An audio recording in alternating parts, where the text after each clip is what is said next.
Happy Hump Day, Draft Crafters. It's Dan, it's JP, and it's been a minute since I've reminded people about Hump Day. Yeah, this beer went everywhere.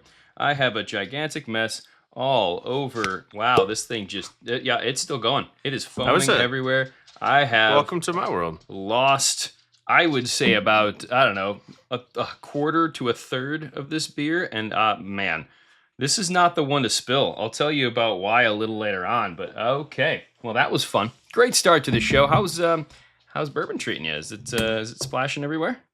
I don't know. I'm not drinking any bourbon, Dan. Oh, alrighty then. Yeah, how's the whiskey treating you? Is it splashing It is everywhere? technically whiskey. Or the rye? It is technically a rye. Yes, it's technically a rye. I know you get there eventually. I would tell you what type of rye it is, but it would give it away because you, sir, didn't get to see it because you were cleaning up a beer bomb. Oh my goodness, yeah, it's a mess. It is an absolute hilarious mess. Like I'm gonna have to, because I got like a mouse pad that sits over here. I don't really necessarily use a mouse all that often. When I do, it is now saturated with this beverage, and it's like I said, it's not seasoned. It's not saturated. It's seasoned. Well past seasoned. We are well past seasoned right now. It is just, that's a mess. I can't touch that for a while. Good times. All right, well, that's not what we're here to talk about. Do you have any beer left to drink? I do. Thankfully enough, I do have most of my beer left to drink. Oh, wow. It's surprising. Yeah, because again, like, 22 ounce. I think I only. What's inch? Yeah, I don't know. 22 ounce can. Yeah. No, it is a 16 ounce can. This is a 16 ounce. So I really only lost about an ounce, but boy, did that ounce just spread. So that gives you the idea of spatial relationships here. This isn't a physics podcast, thank goodness, because boy, we'd be in trouble if that was the case. We could be fun with that. I like physics. That's one of the classes I excelled in. Yeah, I did not. I got through it, but for whatever reason, my brain and physics just kind of fought quite a bit. I crack the joke all the time. So like physics, kinesiology, physiology, all that stuff. Anatomy, all those, right? Chemistry. Straight freaking A's. Business law, I failed it twice. There you go. Took me 3 times to get through that. Oh, okay. We're not going to let you handle the paperwork then. Good to know. No, I'm not the legality guy. And it's not because it's hard. It's because it's so effing boring that nobody cares. The first time, when you only go to class 3 times in a whole semester. That does make it more challenging. I just accept it. Like, I'm dropping this. I'm done with it. I can't listen to it. And I forgot to drop it. Whoops. Hence the first time. But it's a long story. We're not going to go down that road. Listen to more of JP Scholastic tips after the show. Don't take classes that you're not interested in. Truth. You absolutely have to because they're impossible to pay attention to. Exactly. Yeah. Again, if it's part of your major, we understand. There's always going to be a class or two. Like the wife right now is finishing off her bachelor's in nursing because she did other nursing stuff for a while, then wanted to get the piece of paper. And she's in those piece of paper classes where they're making her write papers and do silly things that have nothing to do with nursing. But this is just where she's at, or it has very little to do with what she's doing in nursing. She's got it's the busy work stuff, and those classes are the hardest to pay attention in, which is why we like talking about football. I ended up in this one because my roommate was going to school to be a lawyer, and he's like, hey, this counts as an elective. Take it with me. Okay. Stupid mistake. All right, let's talk about football. Yeah. If you're going to take a class with a buddy, take a football class with a buddy. Yes. I was literally, and this is the last note about school, when I was at CMU back in the days of the old AstroTurf, before they put in the field turf. I don't know if you ever went to a game at CMU when it was the old domed AstroTurf or wrecked your knee on it in high school. Dude, I was like playing on that field, and it felt like it had a little bit of trampoline in it. Absolutely hated it. It was bouncing. Trampoline on concrete. Yeah. It's awful. Terrible. I don't think... But I was the only kid in the coaching football class that wasn't a football player. Needless to say, the coach or the guy teaching the class, it wasn't the coach at the time. Coach just got fired. So it was like the director of football ops teaching the class. He did not really like me as much as the rest of the guys. I don't know. Probably because I was smaller than the kickers. That is so different. Not so me, much obviously. Better than when I first opened this bottle. Aha! See, that'll be fun to talk about. That is the only second time I've poured from this bottle. Only the third time I've had it because I had it at the distillery. It's where I got the bottle. Sure. That is infinitely. When I did the neck pour, I was saddened. Aha! See, and we've talked about that. But it's usually I usually like the because most people say get the neck pour out of the way because it opens up and it gets better. But a lot of bottles we have talked about where I'm like, dude, I liked the neck pour better. It got worse as I went. But this is apparently one of the ones where it does get better. Well, that's good because I still remember that Sinatra Select that we had with the neck pour was one of the best things we'd ever tried. And then the rest of it was like, cool, you're sort of just here, aren't you? Whoops. Did you get another one? I can all I can see is Jack Daniels. I can't see anything else right now. Yeah, now it's too far away. Sinatra Select. Yeah, it's too dark. Is that what am I doing is that here? a different one, or is that still the same one you've had for a couple of years now? Sorry, I had to turn around and get back to the you're mic. good. It's a different one. I got a hell of a deal on it, so I was like, Yeah, whatever. We'll do it for old times. But right, I've never really saved a bottle. But that is the cork from the one that you and where I made the Frankenphone. Yeah, that was a good time. This is.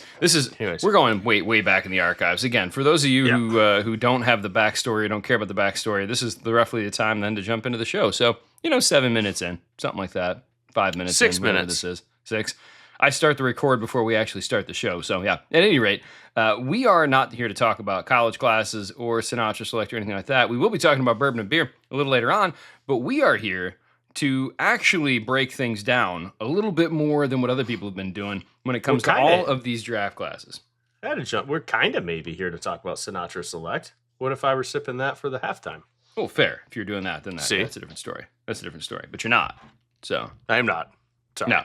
Derailed you again. You are talking about the NFC North and the AFC North and the AFC South today, and we are going to go through each team systematically. I've got a timer ready to go, dude, so we can actually keep this on track. We're going to go about 7-ish minutes a team, roughly, if we can manage. And we're going to talk about the teams. Plus a halftime? You better go to 6 minutes a team. 6-pack.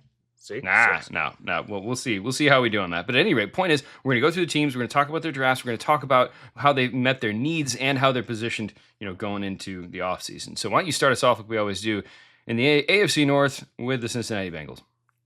Are they the Bengals still? I'm not going to list off all damn 11 needs that we had, okay? I'm just going to list like the top ones. Three. Top three. So the Bengals had cornerback, safety, and edge rusher. So now let's go. You started the timer, yeah? Mm-hmm. All right, let's talk about how they did. All right. So pick one. You have to factor in a little bit. That ended up just being Lawrence. They made the trade with the Giants. Mm-hmm. Boom. I think the Giants fleeced them on that. If you go from the angle that the Bengals are in the win now mode, sure. Mm-hmm. But look at who was on the clock when they still had didn't Downs win 11, yeah? Yeah. Mm-hmm. Which I said that was their dream pick. So I got to think, man, Downs makes you better now too. So I give that like a B, which you did with that at best considering what was there. And I know you can't really factor in what was there because you didn't know, but I don't know, somewhere in the B range. But second round pick. And think about that. D-line, I didn't have D-line.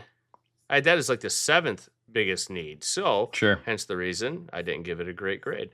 I also didn't have edge rusher way up there, despite them spending just because they have tons of capital in it. They've all been bad picks. Sunk capital. But, and now they made, in my opinion, more than yours. I'm kidding. I was going to crack a joke about sinking it in Cassius Howell here. But Cassius Howell, they take him in the second round. I gave that a B minus to Cario Davis, or they took him in the third round. Now, I want to point out that Cassius Howell in the second round was a great pick. No, they took Cassius in the third. No, he was at 41. Davis was their third round. Oh, I'm looking at. I had a third round grade on him. My bad. All right, now I'm on track on my own spreadsheet here. We're back on board, baby. So second round they get Cassius Howell. I gave it a B minus, and third round Tacario Davis I gave a B minus to. Yeah. I had a fourth round grade on him. They got him in third. Helpful, big dude, could be a safety at some point. Connor Lew in the fourth round, I gave an A to. That was well worth the shot. I was lower on him than most people, but he went later than even I thought he should have. So that was also a lot. That was a trade back too, because he traded back from 110 to 128 and picked up another fourth round pick for a sixth. Yeah, absolutely love that. And then they fell off the rails. Then we take Colby Young from Georgia. That was their extra 4th round pick.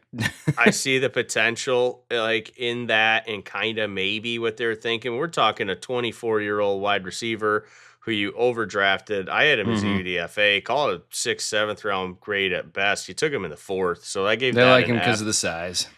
Then they took your boy Brian Parker, the Great 2nd pick. in the So they got him in the 6th. So here's the thing: I say your boy, and he is your boy. I dogged him. They also took him at plus 57. Right. So exactly. That's an A pick. You probably gave that an S as well. Of course. Yeah. Ironically, their best pick to me, even though it's not the best like player. I mean, Connor Lew probably was like the. I don't know. That's the one I gravitate to. But dude, they got Jack Endries at a plus 120, so I gave that an A plus. That's the highest graded one. To get him in the 7th round was bananas to me. I had a 4th round grade on him. And then to wrap especially up the with draft, all of the tight ends that got taken in this draft, for him to last to the 7th cracks me up. Yeah, totally agree. And the last pick they had in the 7th round there is Landon Robinson. Love that pick too. I gave it a B plus. That's an S, baby.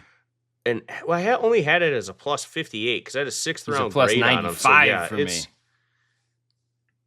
Loved that guy. Yeah. You should love him too. I love He's that an pick. undersized, Totally angry D tackle. I love the pick. I'm just saying it's harder for me in the 6th, 7th round grades to give someone like an A. You know what I mean? Yeah, I get that. Just harder. So not for me. Do we want to? So that's the end of that class for me. I didn't give the full class a specific grade. What I did is within each division, I graded the draft class 1 through 4. So do you want me to save that for the end? Let's save that for the end, just because it'll be more fun to debate that after we're done with all of them. Okay. So, anything else though on Cincinnati? I think overall we're not going to get into the list. How did they I did do all on right. time? How did I do on time? Yeah, we're at the 5-minute mark right there, bud. Good effort. I like it. Proud of you. All right, moving over to Cleveland, though. And this is usually where we get to start having fun and dunking on a program that's, been all sorts of out of sorts, right? Well, first off, when you talk about this draft class to begin with, Cleveland had an extra first-round pick because of what they did moving away from a guy who's going to come up a little later on, Travis Hunter. And then we talked about biggest needs for me for Cleveland was O-line and then some more O-line. And then also, it wasn't just O-line, obviously, but when you look at the other pieces for that team that I wanted to see another wide receiver. Potentially, I was a little bit more of an Eden tight end than you were. Quarterback would have been great, right? And then I wanted to see another edge rusher to pair with Myles Garrett, potentially. So when you look at what they actually did with their picks, and again, one of those extra picks is because that second pick is because of the trade that they made with Jacksonville. Well, they got Spencer Fano, which we talked about loving that pick when it happened, and they moved back to do it. And that's the part that makes it spectacular is you picked up a 3rd and a 5th just to move back 3 spots and get the guy you were going to get anyways. That's, dare I say, smart drafting by the Cleveland Browns. Mildly terrifying statement to say, but that's okay because they redeemed themselves by taking a wide receiver that neither of us liked with their other first-round pick in Casey Concepcion, who could be spectacular if he can hang on to the football, which is not something you really want to say. I know I'm getting ahead of you, and I know this is your take, but this is one of those classic situations where if you flip the order in which they took the wide receivers, absolutely would have loved it. Sure. And again, I think that the consensus out there thought it was the right way. Concepcion going first, Boston going second. You and I, though, let's put it this way. Concepcion was a C- for me. Boston was an A+ for me. When you look at where they got taken and what the value was. And I gave Concepcion a flat, and I put all the pluses and minuses on here, but I got Concepcion as a flat B and Boston as a flat A. That's nice of you. All right. Well, the next one, Emmanuel McNeil Warren, this is a B+ for me because I wasn't as high on him as other people. Other people have him as like an hilarious. A+, that whatever. Is hilarious. Yeah? Why? Do you have him as B+ too? No, I had him as a B-, and you hate him more than I do. Now, is that because they traded up to get him? Yeah. And again, that was something I tried to factor into it too, but I was also looking at it from a where he got taken standpoint. Yeah, it was 58 and 152 for 70 and 107. Yeah. Right. Yeah, and again, and we'll hear, and if you do the retconning looks terrible in retrospect because of who could have been there at 70. AJ Halsey was still around at 70. So if you think about it from that standpoint, bad trade. Who's infinitely better. The Browns had to think that McNeil Warren was going to be gone, and maybe Halsey was going to be gone by 70. So if they wanted a safety, they had to move up, and they did that, which again I disagreed with, because you basically took, instead of taking Halsey and whoever else, you ended up with Emmanuel McNeil Warren, who again people love more than I do, and then Austin Barber, which is the other pick I wasn't a huge fan of off of that trade that they had there. Or sorry, that wasn't off that trade, but it was another one. They moved back to grab him. This is another fun one I got to steal some of your time on. So Austin Barber, if you remember, was one of the guys. It wasn't until we watched the combine where I was like, dude, I'm mildly actually interested in this guy. And he wasn't really on my radar. So I was starting to be interested and start to talk about him a lot more. Well, I also still had a fifth round grade on him, so I had to give that one an F because they overdrafted that by 46, according to my board. Even though I was interested, I was like, okay, they're super interested. Sorry, carry on. The only reason why I gave it a C is because they need so much offensive line help that even just taking an offensive lineman here was considered a positive. Now, mind you, Parker Brailsford, the next offensive lineman they took, who could be a solid center at some point, was still an overdraft as well by like almost 100 for me. And the same thing with Justin Jefferson was almost 100. That's the one F that I gave them. But Parker, D- for Joe Royer. Parker Brailsford was overdraft by 111 to me. Yeah, 96 the only reason I gave both of us. The only reason I gave it a D- instead of an F is because we're into the fifth round, and I don't. It's really hard to get an F in rounds 5, 6, and 7. Well, I gave Justin Jefferson an F just because I really didn't think that given the other players they could have taken, and again, the other players they could have taken. Well, at linebacker, the other players they could have taken for literally every team in this draft besides the Denver Broncos is Red effing Murdoch, okay? Everybody will get a bad grade on a linebacker they could have taken when they didn't take Red Murdoch. I'm just putting that out there for everybody. Taylor Green, sure, Red shoot your Murdoch, shot. for what? Every time you say that, it sounds like a classic, like John Wayne, like film. I don't know. And why. Is it McClintock? Is that what I'm thinking? Yeah, McClintock's the movie. Yeah. Okay. But Red Murdoch, put him in a cowboy hat and some boots. He's out in Colorado. Let's go. I mean, look, everything about him is just swagger, right? Taylor Green is a fun dart throw, quarterback, tight end, wide receiver, athlete, whatever you want to do with him. Get him on the field at some point, sure.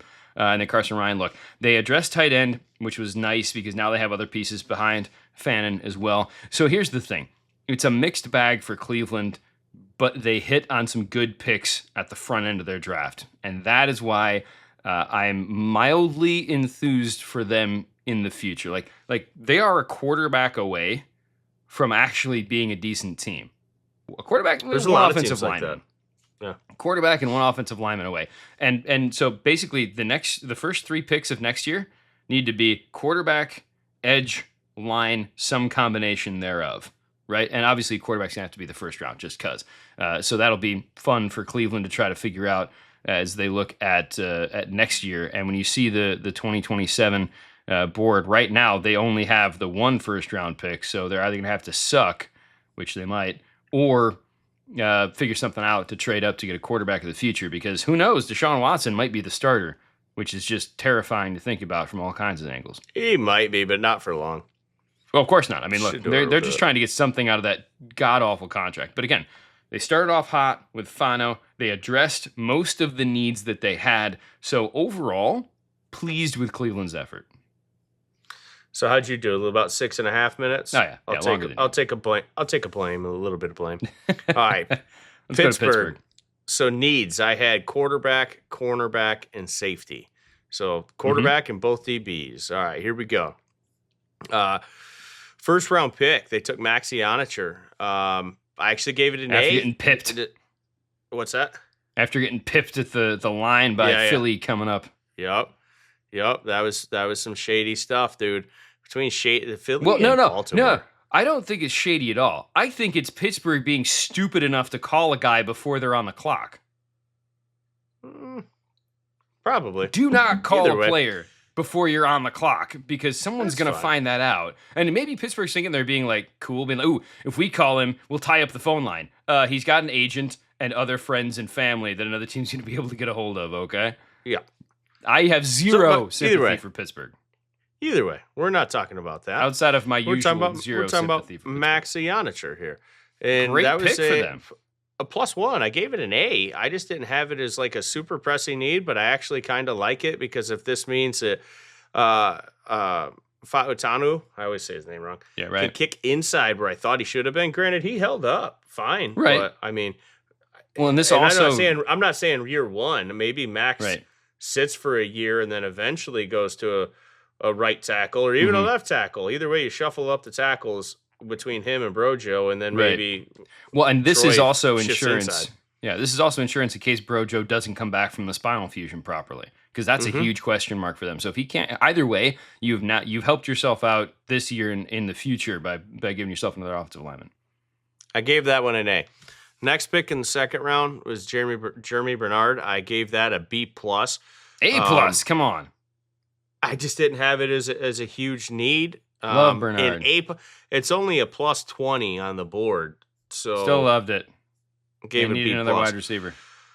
Third round, Drew Allar. One of the ones I had a real good feeling it was going to happen. I gave that an A-. Yep, called it. I gave it an A- only because it's a bad quarterback class. Let me get that out of the way. But he was my QB3 in it, and they got him in the third round. So right where he should have gone. To get the QB3 in a bad class or not, where he should have gone for a team that was your biggest need. Gave it an A-. Next pick in the third round here, Dalen Everett. That's a +38. I gave that an A+. You might have given it an S. No, 100% it was an S. Okay. This one was borderline an S for me. So the next pick in the third round, because they had a hell of a third round. Their third round, right? Man, actually, I'm getting ahead of myself here. The first 2 days of the draft, they crushed it, and then it's where it started to go a little wonky. But Jennings Dunker here in the third round, +55, gave that one an A+ as well. He feels like a Steel City kind of guy. Here's the crazy thing, dude. Caden Wedgen. Okay, the fourth round, a guy that I liked a lot as a day 3, but late day 3 special teams guy. And who knows, maybe everybody was high on him, but a 24-year-old special teamer who I had as a 7th borderline UDFA grade. That's tough. I gave that one an F, even though I know he's going to be a good special teamer. That's just what you could have had. You know what I mean? Yep. Next pick, Riley Nowakowski. 5th round. Who they did trade back for. At least they traded back. That's the plus. It is the 5th round. I still gave it a D-. That's why it's a D- for me. It would have been lower if they hadn't traded back. 100%. I might have had to break my rule about no F's in the 5th, 6th round. Yeah, something. And then you get Ethan Stranger. With the guy who's not even on NFL.com's database, I think. Gabe Rubio wasn't even on my radar, dude. No, but you can do I really want him to be a big deal, so you can do like the chant from Hook, but Rufio, but do it Rubio, and everyone going crazy in the stands, man. It's going to be great. No, probably something. Then they started, those 3 picks were kind of off the rails. Then they brought it back a little bit. Dude, Robert 7th Spears round Jennings. Was good. So Robert Spears Jennings, I had a 7th round grade on. They took him right there. I had a +23 on him. I gave it a B-. And then the last pick, Eli Hendrick here from Navy. That's a +29. Heidenreich, yeah. I +29. I gave that a B- as well. So it was just the middle there, man. It started hot and finished solid. In the middle, let me down a little bit. Well, now hold on. So was Brandon Cleveland one of their picks as well or not? I might have gotten that guy wrong. Who did he get taken by? I'm going to have to do some of that. Look, I might have put him in. Look, when you're doing 257 picks, no, Raiders took him. Whoops, just kidding. I got to move that around in my thing. I don't know how I ended up putting Pittsburgh for him.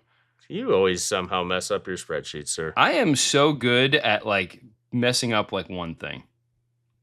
Case in point, the shoes I left over Brad's. I think I was at 5 minutes again. Yeah, 5.5 or so. And again, I think Pittsburgh overall, great, like you said, great start, bad middle, good end. Mm-hmm. Kind of how it works for them. But again, same thing. How did they do for addressing the needs, though?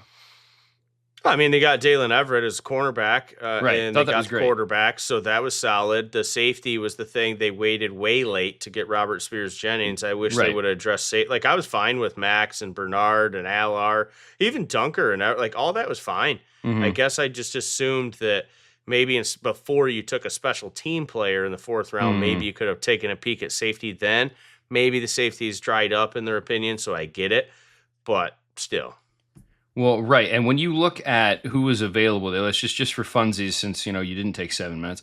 If you look at like the DBs that were taken around, what spot was Wetch in again? To 120 something. 121. So 121 guys got taken after 121. Malik Muhammad, Will Lee, Genesis Smith, Ephesians Prysock, Kamari Ramsey, Zakee Wheatley. I mean, I'm just trying to look. Michael Taffy. Like there's Jalen Kilgore. So many guys they could have taken. So many guys they could have taken besides a return man that probably would have been there a couple rounds later. So, and again, even if he wasn't, you want to miss out on a special teams guy or a safety who could exactly. Kilgore could have started for them.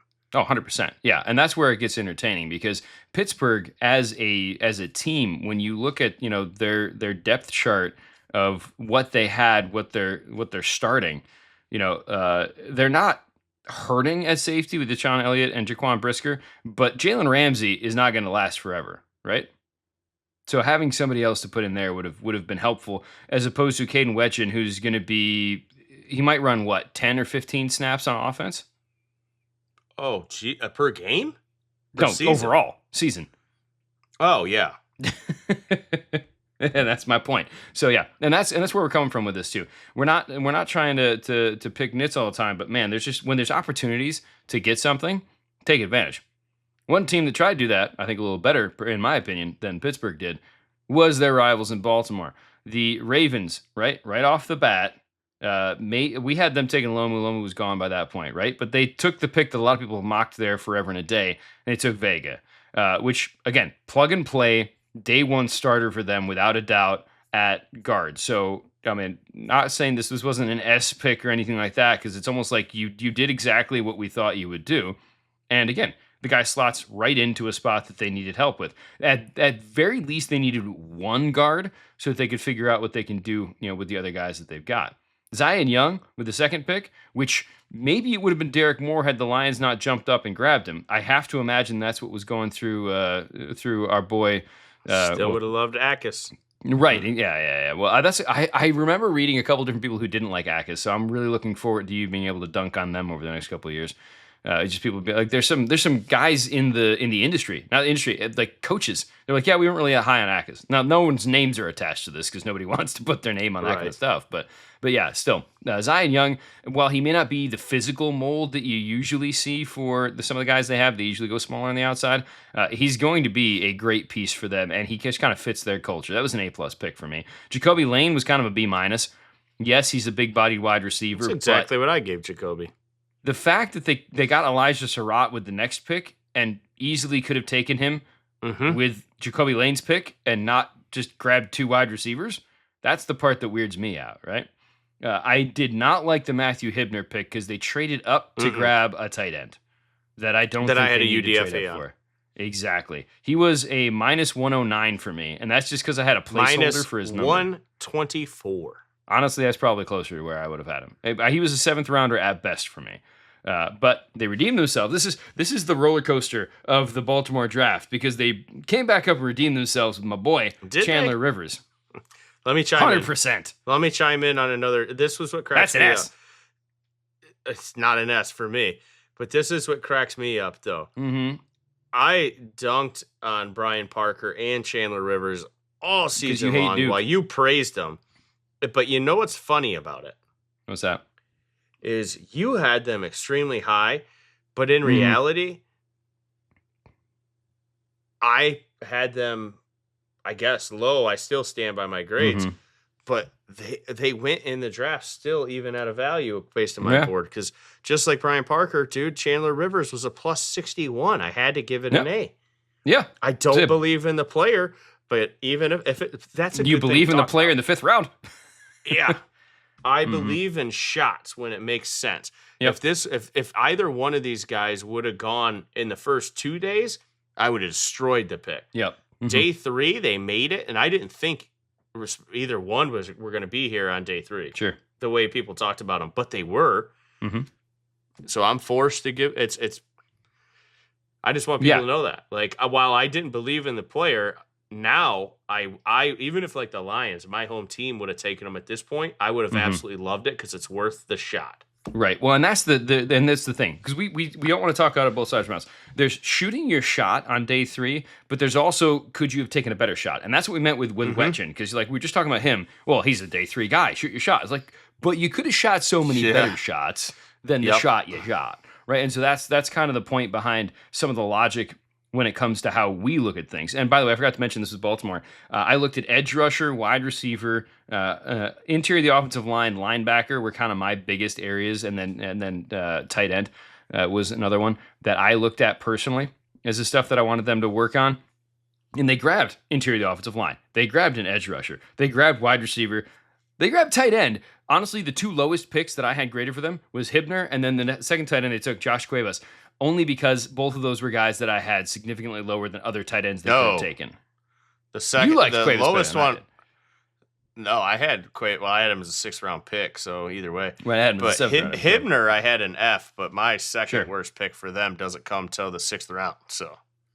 Oh, okay. Well, why don't you? Oh, you're all right. I know why. Yeah. Okay. Well, real quick, we'll get to that in a second. I'm going to get through the rest of the picks, and we'll get to that one. So, Adam Randall, absolutely loved that pick. Clearly, we've talked about that. I'm a huge fan of his. I drafted him in our fantasy dynasty draft. I'm so excited that he's going to take over. Yeah, obviously that's an S for me. And then the last 2 picks that they took in the 5th round. I'm doing it. He was a +103 for me. I gave an S in the 5th round too, but I just he's a +103. So if it's over a +100, if he's 100 spots ahead, I'm still going to give him a pick. All right, the last 2 picks they made in compensatory picks in the 7th round, Rayshon Benny and Evan Bernstein are 2 great dart throws for them for the interior of the defensive line, interior of the offensive line. So no complaints. And Bernstein, I think, had done a few snaps at center too. So it was them giving themselves opportunities. But yeah, the one pick that you mentioned was your F, and I actually don't even have that on my list because I just didn't even. Do you give it a D, really? I figured you'd give it an F just because of who got taken. It's hard to get an F in the 6th round, dude, even if it is a freaking punter. It is a punter. It was a punter from Michigan State. Because they took a UDFA tight end in the 4th round. That's an F, even over the punter. It was a punter from Michigan State. And just for funsies, I want to drop in on that. Ryan Eckley. This was one of the most well-traveled picks. So pick 211 went from Denver to the Jets to Minnesota to Philadelphia and then to Baltimore. So here's how you can encapsulate this punter that they took. It was a 6th rounder from Philly to Baltimore in exchange for a 2027 7th and Jair Alexander. So they turned Jair Alexander and a 7th rounder into a punter. Not their best effort. Every time I sip this, my notes change. Well, it's a good thing you get to that because we're about to be there in 1 second. To wrap up this class, I really liked Baltimore's class for the most part. Outside of the 2 tight ends and the punter, I thought they did a really good job of addressing needs, filling in the spots that they needed. Outside of maybe one linebacker. 1 through 4. Another linebacker would have made me happy. 1 through 4, I actually have Cleveland, Baltimore, Cincinnati, Pittsburgh. Wow. You have Cincinnati at 1? It's a good thing we agree on 1. Which I have number Cleveland.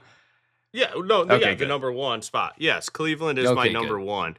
But I felt like Cleveland was number 1 kind of sort of by a long shot, and it drives me nuts because it's really just the first 4 picks. They just what they did to get Fano, who was one of the only 10 true first round grades in here, and to get a second round graded player and 2/3, and to get them all with trade values and whatnot. Yeah. Day 3 wasn't great for them. No, it wasn't. But if you want to have a day that's not great, make it I don't think any of these 4 teams would get my top grade for the AFC, if you will. But I have Cleveland at 1, and pretty safely. Sure. But I have Pittsburgh at 2. Shenanigans. Dude, they got 2 second-round grade players and 3 third-round players. That's 5 really good picks. Now when I go to Baltimore, who is pretty close, they at least got one of my 10 first-round grades and Vega. But then and they got 1 second-round grade, 1 third-round grade. That's it. I think it's because you like Drew Aller a lot more. I had Jacoby Lane as a 4th-round grade. I had Chandler Rivers as a 4th-round grade. That's not a miss. So what I'm saying is they had, for round grades, they got a 1, a 2, and a 3, where Pittsburgh got 2 2s and 3 3s. Well, right, and a lot of that comes down wins. to... Yeah, I like Rivers better than you do, and you like Aller better than I do, so that makes sense. So, but I have get Cincinnati. I have Cincinnati okay, at last. I have Cincinnati at last. See, and again, because Cincinnati, because they picked I'm not a believer in Cassius Howell like you. Right. I think they got robbed on the Dexter Lawrence trade. I don't think they got robbed. At the end of his prime. Yeah, they did a top 10 pick for a guy at the end of his prime when you had a Caleb Downs. They got robbed. They got absolutely fleeced. That was shenanigans. And I love Dexter Lawrence. Mm-hmm. So that tells you how I feel. But then after that, they got a bunch of 4th-round grade guys, which isn't awful. I mean, here's the thing. Here's the one thing I'll give credit to. The Bengals probably they were probably the most consistent throughout of finding okay picks throughout the whole thing. They only had one bad pick to me. Right. That's it. Like Pittsburgh and Cleveland had way more bad picks. They just had some really good ones too. Yeah. I liked Cincinnati's value at the end of the day. That's one of the reasons why they weren't dead last for me. But at least we'd agree Cleveland's won, so we can move on from that. As long as we have a consensus for who won the division, that's going to make it really easy. So Cleveland's all you need to know. They won this. And for example, we're going to do the South here in a minute. I know we're going to agree on 4th, but I'll be curious to see how the rest of them go. So talk about the notes that keep changing and what you're drinking right now. First, so what I'm drinking, so you, sir, were the one that suggested seems how I should drink something that's close to the areas. One of these, yeah. Yeah. So I picked, where 2 of these teams are from Ohio. One's a team relocated from Ohio. So 3 of the teams we've already talked about are kind of Ohio. So I went with an Ohio distillery. Aha. Middle West. Right. Okay, because you've had a few different Middle Wests in your time. I have. This is the Cask Strength Dark Pumpernickel Rye. Mm-hmm. I'm here to tell you one thing that I know for sure, for simple tasting notes. This thing is very balanced for a level of spiciness and sweetness. And it's not all one and then the other. It kind of mixes, which is what you want. Around and yes. The swirl I'll also is the say best. At 125.3 proof, being my first sip of whiskey today. Oh, it wasn't. I did Second do a little sip. I did do a little bottle sip to did, warm up my tongue. So maybe that right helps. choice. What'd you have for the bottle sip, by the way? Georgia 13th Colony standard bourbon. We got a reminder. If you're going to go into anything cask strength, do a little 45er beforehand. Just a little sip to get your mouth ready for it. So I 100% get like the vibe of like the pumpernickel rye, like a rye bready vibe in there, but it comes and goes. It doesn't last long. I get a ton of like baking spices, probably all of them. Okay, sure. Nutmeg, cinnamon, all that. And then that's the spiciness in it. Mm-hmm. Then I get a ton of red, like a chocolate covered cherry or something. So this is like a Christmas rye for you. Yeah, pretty much. But then what I was saying, it keeps changing, is I got all those notes, the first like few sips. Now all of a sudden I'm sipping this and I'm picking up almost like a earthy, minty note in there as well. Maybe a little like licorice vibe. Nah, not really. I would say now I'm getting like some earthy, minty, and maybe even a little caramel that wasn't in there before. But all the other stuff's still there. It's got to be one of the ones where I picked up the most notes. Like, I don't know, because usually I say there's like 3 to 4. Right. I'll pick up, and the rest you're just picking them up. When people list 12 notes, you're not getting. You're just a whiff of children's tears. Yeah. Yeah, but I don't know. It's a roller coaster ride. But I as a whole, to put a bow on it, for a cask strength local to Ohio, smaller distillery, made in-house, small distillery, cask strength rye. It's got an awesome blend of the spicy sweet that's a rye, dude, and it's crazy. It's fun. Actually, I'm very happy with it. I tasted it at the distillery, liked it enough to buy a bottle. Right. Then I did the neck pour. I was like, damn, it tasted a lot better there. Maybe it's like beer where they say everything tastes better when you're there. You know what I mean? Now I go back, I think this tastes better than it did at the distillery. Nice. Like, so I'm super happy with it now. Like, I would buy, when this runs out, I would buy another one of these. Sure. I didn't think I would before. Okay. Because have you had, I like it. You've mentioned the Pumpernickel to me before. Have you had this bottle before, or is that was when you mentioned it was when you got it?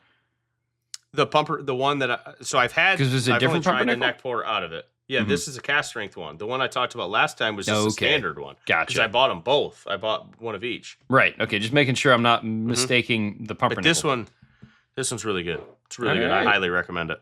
Well, the beer that is still, like, you can see the top of this beer. Look how it's just coated with a bunch of splotchy bits of beer from when it spilled all over the place and is now sticky everywhere.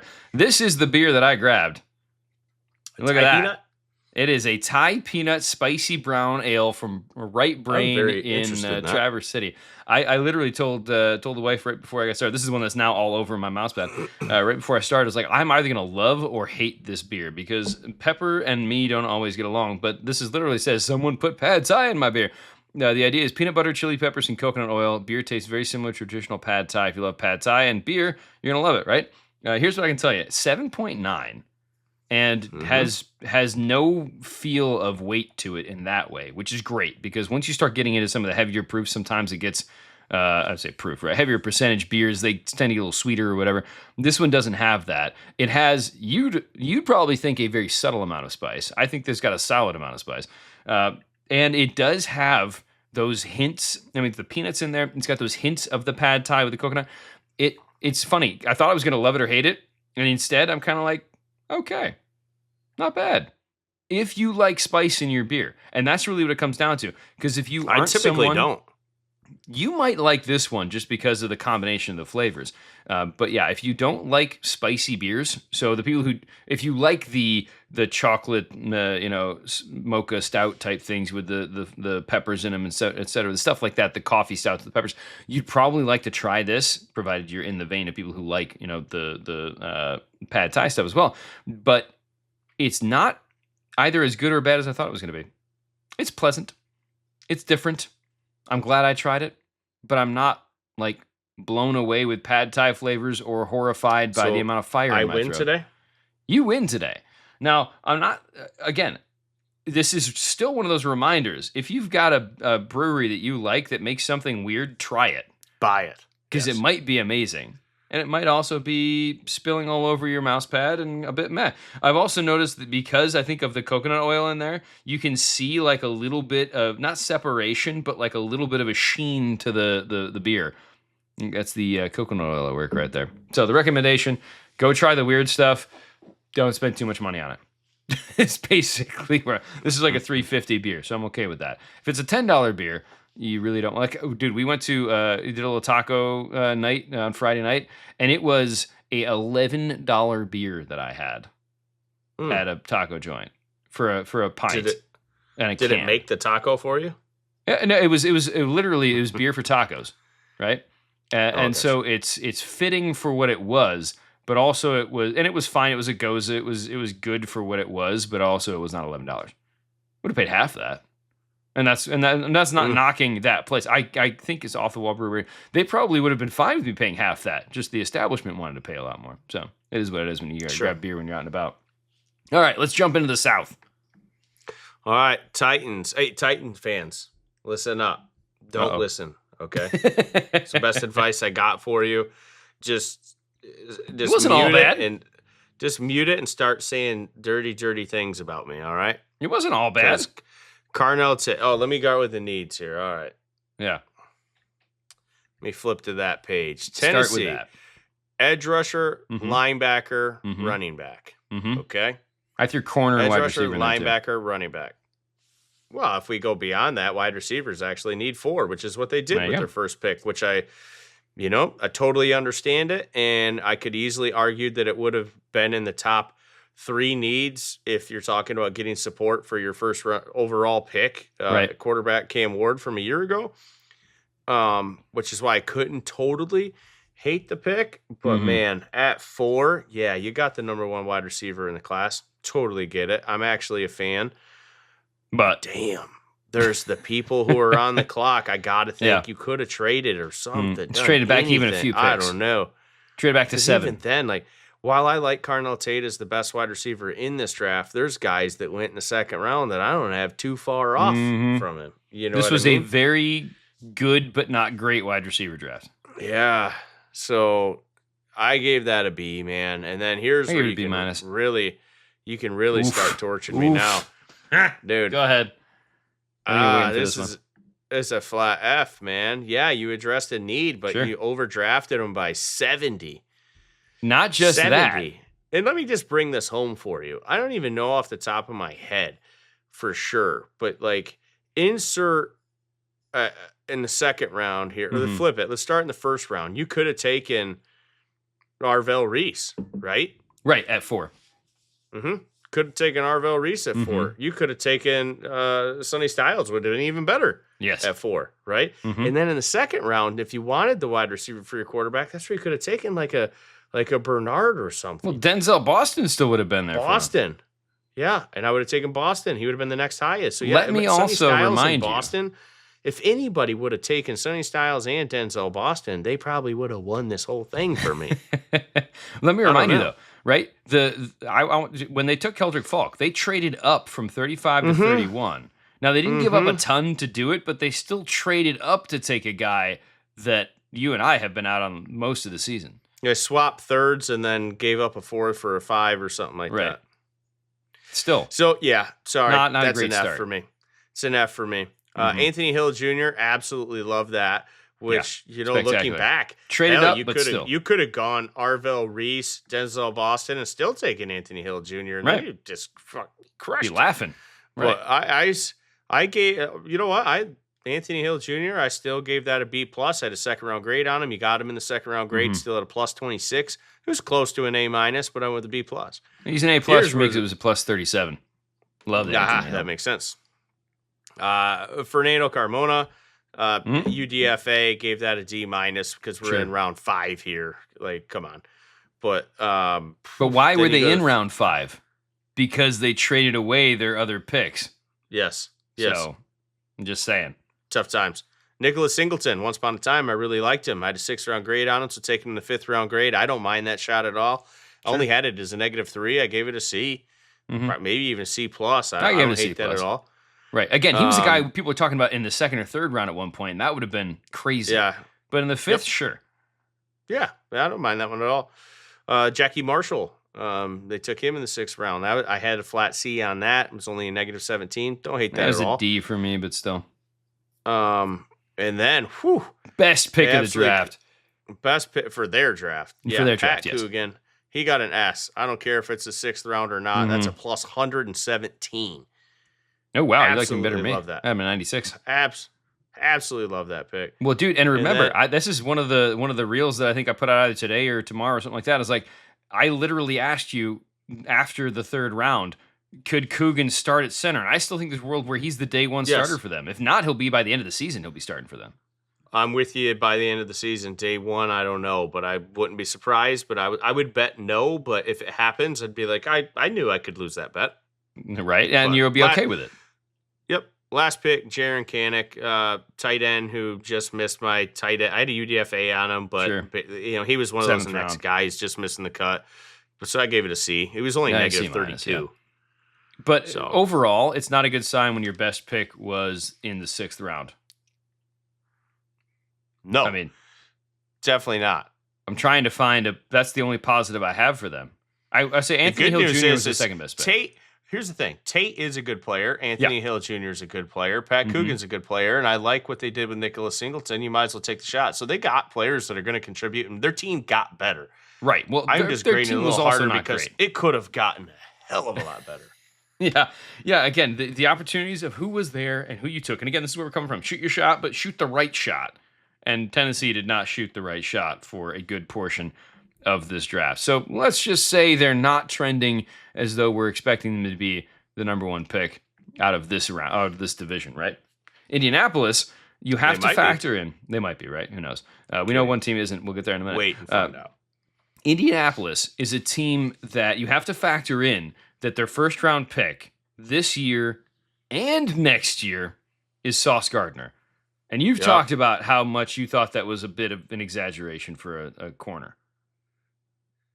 Yeah. It's cornerbacks are one of the most important positions on the field. I totally understand that. But I also know that it's high bust rate. I also know their prime window is not small, large unless you get the needle in a haystack like superstars, which and even then it's a tough gamble. Right. So to think that they hit on one of those is you awesome, basically, but then to turn them into potentially two really good players. Yeah, you basically said we're gonna hope that the next. Oh, but I'm 5 explaining years... it from the other way. Right. I'm explaining it the other way. No. So I'm saying like this works for both teams because but I'm gonna explain it for both teams. To think that you hit on a guy and then you turn it into 2 picks, now you win. But now the Colts get that needle in a haystack guy who is like one of those elite guys who should have a much bigger prime window. Even though his play dipped a little bit, but he's still one of the best corners in the league, and they're hard to find. So right. And again, from Indianapolis' standpoint, they're thinking we were not going to find a better player in those 2 picks, is what their mindset was. Now, also they were coming at it from the mindset of, well, right, but their also mindset was where they were at the time at 7-2. They figured they would be picking in the 30s 2 years in a row or in the late 20s 2 years in a row. So I understand the logic. Now, of course, it fell flat because Indianapolis fell flat with Indiana Jones falling flat on his back, so to speak. So you got to factor that in, and you can say that as a positive or negative depending on how you want to view putting 2 first-round picks into a corner. That being said, and those are 27 and or they're 26 and 26, 27 yeah. right? So one of each, yeah. So on one hand, the getting rid of a pick in the 26th draft doesn't hurt as much, even though I bashed the Bengals for it. But man, 27, that hurts. Well, right, and that's when you look at later on, because when you talk about the trades that happened in the season and then before the draft actually started, they did dump Michael Pittman onto the Steelers and a 7th round pick for a 6th round pick. But man, you kind of wonders like how come we couldn't hold out for a 5th and 27 or something like that. But we're gonna say I'll go quicker with some of the rest because we're taking some time on the Colts here. There's a lot to unpack with it, but like here's where this could go south, where it's just like you got rid of 2026 and 2027. Let's say Danny Dimes continues to have injury issues or starts to look like the Giants' Danny Dimes. Well, now you're going into one of the best quarterback classes ever, and you don't have a pick. Nope. Yeah, so this could either be an awesome draft for them, or there's nothing in the middle. Yeah, like this is like really good or really bad. The low key or high key, depending on how you look at it, background pressure for the Colts to have a good season this year so that they're not giving a great pick to the Jets and they don't feel like they've missed out on something is pretty critical for them. That being said, when they did start making picks, I want to give them some props for some of this. CJ Allen, spectacular pick in the 2nd round. Absolutely loved him. And they traded back a few spots to get him. I gave it an S because of the trade back, but still, same ballpark. AJ Halsey in the 3rd round. S. That's an S as well. So 2 spectacular picks to start off. Jalen Farmer, didn't like him where they got him. Like him as a player, too high. At least a round too high. Everybody, NFL loved him, and I knew it. I don't care. I got a UDFA on him. Okay, that I disagree with that. I think that's a bit strong. Bryce Botcher, I like the where he went. I gave it an A. I gave it an A as well, even though he's another linebacker. But they kind of needed more linebackers, so I'm not upset about that pick. George Gums did not like this pick, personally. I feel like there were other guys they could have taken. I gave it a D minus. Sure, I gave it an F. I mean, D minus probably more accurate. I think it was just salty. I think they needed to do something at the edge, and they missed it with Gums, which is funny because they made up for it. They totally redeemed themselves with the next pick. Because at 213, exactly, they got your boy Caden Curry. That's another S pick for them. And they killed it in the 7th round as well because Seth McGowan and Deion Burks are both A's for me because those are 2 guys that they got at solid value. Burks I gave A+, and I don't even like him that much. Well, point is, Indianapolis had a couple slips, but otherwise had a very solid draft. They addressed the biggest need they had. I didn't even put the needs up on this, but they addressed the biggest need they had, which was linebacker. And then when you look at the rest of that team, I mean, they could have used another edge rusher. That's the one spot that I feel like they didn't address when you look at the rest of this team. But otherwise, I feel like they did a very good job of finding the things that they needed to do and filling those needs. If they could have found an edge a little higher rated than Caden Curry, because I think Curry's going to help them, but I don't know if he's going to help them this year. He's also another one of those short arm guys, so that's a little bit of a concern. But otherwise, I feel like they helped themselves all over the place. Well, yeah, I mean, they got him. Exactly. You get him in the 7th round, or 6th round, rather, game on, right? And Deion Burks feels like a copycat of Downs, so maybe not the best choice, but also how many 6'2" wide receivers are there in the 7th round? Exactly. So overall, solid draft for Indianapolis. How about Jacksonville? Tennessee fans, this is where you tune back in to make yourselves feel better. All right. So Jacksonville, we all know what were they doing? Nobody knows. They did make some good picks though, but didn't matter. Did they? Okay, we'll get to that in a minute. Yeah. So you also have to factor in this is the Travis Hunter thing, hence the reason that they're not picking in the first round because what they did with the Browns there. Then I feel like Hunter you can look at that in here. Yeah, you can look at that either way, either as a plus or a minus, depending on how you feel his career is going to go. Because it's still very much jury's out on him. Exactly. Mm-hmm. And that has nothing to do with the fact that I took him number 1 in our fantasy dynasty draft last year, and I'm sort of regretting it. All right, I got to go through this one quickly because it is it's painful. Savage. It's savage, man. Nate Bokercher, okay? Mm-hmm. It's going to be a 25-year-old tight end that I had a 6th-round grade on. You grabbed him in the 2nd round. That's flat F. I'm just moving on.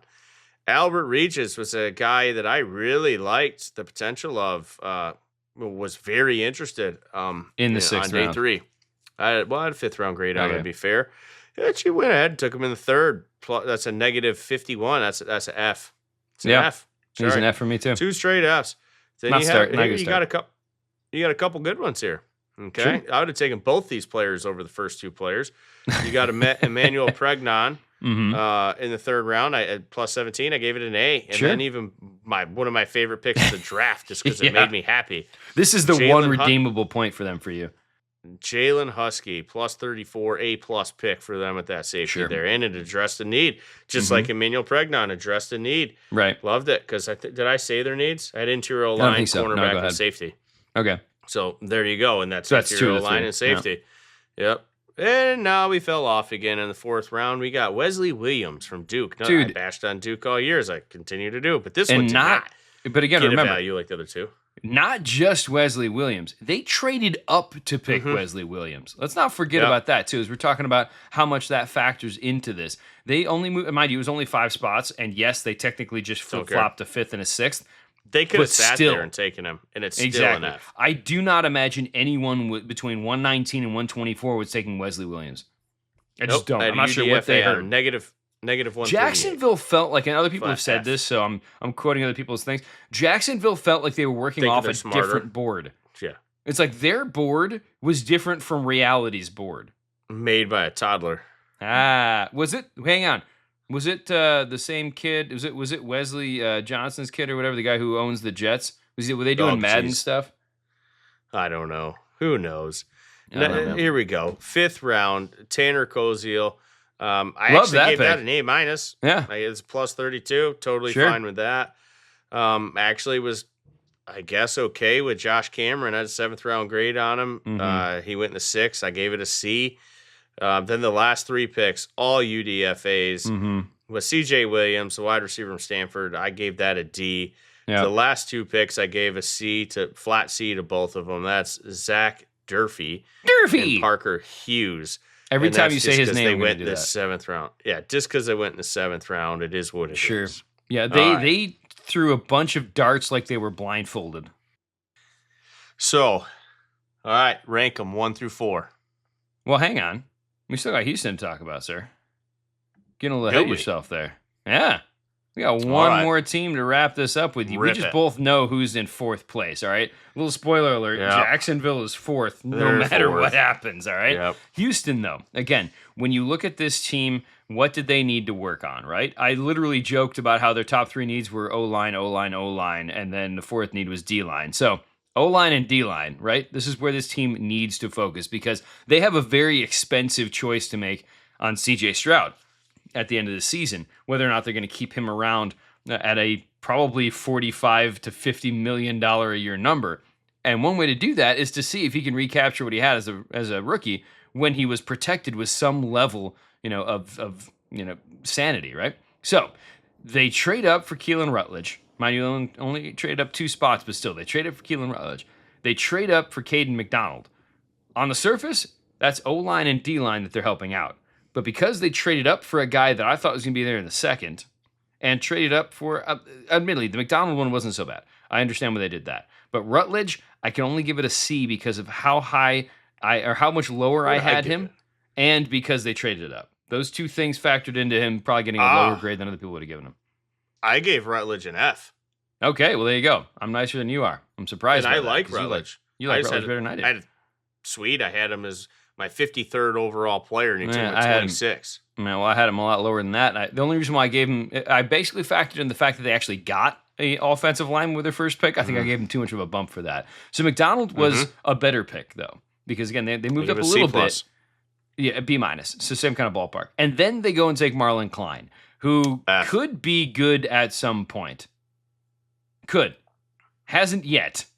Marlon Klein and Oscar Delp, I like Klein better than Delp, are like the two could-be great tight ends out of this class that haven't done anything to warrant it yet, right?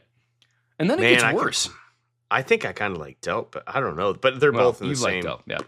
They're in the same tier. But then it gets worse because Fabechi Nwayu, I'm going to say that's how you say his name, didn't really like that pick. I had him probably as like a 7th rounder they got in the 4th round. Wade Woodaz was like a UDFA that they took in the 4th round. Kamari Ramsey, I did like that pick. I like him more than you do. But the problem with that pick, I gave it a D. I gave it a B+ because he was like about 20 picks later than what I had him. However, -60 for me. Fair. Well, it couldn't be any higher for me because they already have a guy like Kamari Ramsey on their roster. Because when you look at who Houston is starting in the secondary, right? They're starting Jalen Petrie, Reed Blankenship, and a guy named Kalen Bullock, who's basically Kamari Ramsey from the same school. Almost. Same school. And there you go. Lewis Bond, they Bullock got out is of a trade. infinitely better, though.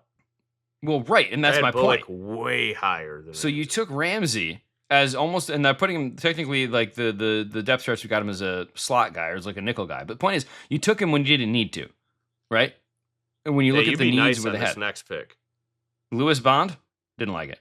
I gave it an A, dude. I gave it a D-. A D-? He was a UDFA for me. Go ahead, explain to me why I'm wrong on Lewis Bond. I had a 5th round grade on him. Go ahead, explain yourself. I'm fine with that. I'm not arguing. I don't think he can be a top 3 wide receiver by any means, but he can easily carve out that top 5, the 4 or 5 spot, and contribute and go in and do some things and also play on special teams. I mean, I don't know. I think he brings you the special teams versatility and he can play. I mean, this is a guy who caught like 90 balls in college, dude. The only reason why I'm mildly okay with this pick is because of the injury questions that they have at wide receiver. Because when you look at their top level, though, this is the 6th round, and you're taking a guy that I had a 5th round grade on in the 6th round, regardless of needs.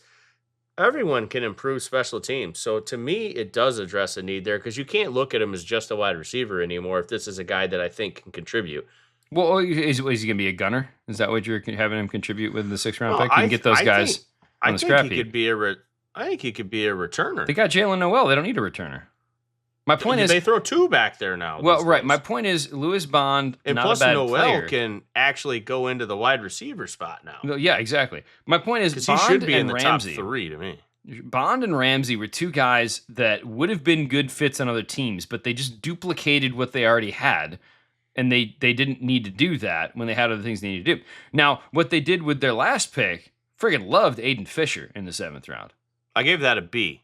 I gave that So, an A+. yeah, it was their second highest graded pick for me. Sure. Wow. That was the best pick two for me. picks they made were the best two picks. I had Another Bond, then bad Fisher. sign. All right, so you want to go from the bottom up here? Jacksonville 4, Yeah. Houston Yep. 3. Yep. Who do we think won between Tennessee and Indianapolis? Because I have Indy this is- 1. I have Indy 1 too, because I Okay. think Tennessee, Houston, and Jacksonville all shit the bed. I was waiting to see if there could be build up some intrigue there, but you just crushed it. I love it.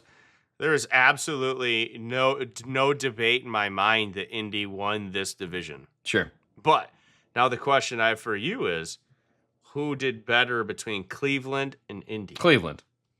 I think so too. I think Indy made some really good picks with what they had to work with, but the veracity of this draft, next year's draft, hinges so much on sauce.